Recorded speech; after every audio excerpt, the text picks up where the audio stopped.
সব জায়গায় শুধু শাশুড়ির দোষ, শাশুড়ির দোষ। কেন গো বইনেরা, তোমরা কি শ্বশুরকে চোখে দেখো না? শুধু শাশুড়িরই দোষ, শ্বশুরের কোনো দোষ নাই। বাংলাদেশে এখনো অনেক ফ্যামিলি আছে যেখানে শ্বশুরের যন্ত্রণায় ছেলের বউ ভাত খাইতে পারে না।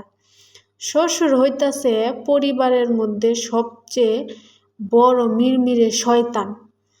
কারণ শ্বশুরই হইতাছে ওই রকম শাশুড়িগুলারে প্রশ্রয় দেয়, যে শাশুড়িগুলা অন্যায় করে, অত্যাচার করে, অবিচার করে, ওই শাশুড়িগুলারে মাথায় তুইলা রাখে।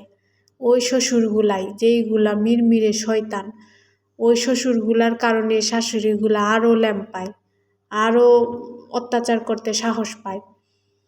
শ্বশুর এমন একটা জিনিস বাবার সমান, শাশুড়ি এমন একটা জিনিস মায়ের সমান, কিন্তু তাদেরকে কেউই সম্মান ওই রকম মায়ের মতো সম্মান করতে পারে না, মর্যাদা করতে পারে না ওদের চরিত্রের কারণে।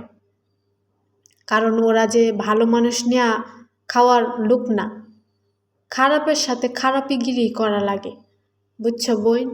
খারাপের সাথে যদি খারাপিগিরি না করো তাইলে এই জগতে টিকতে পারবা না।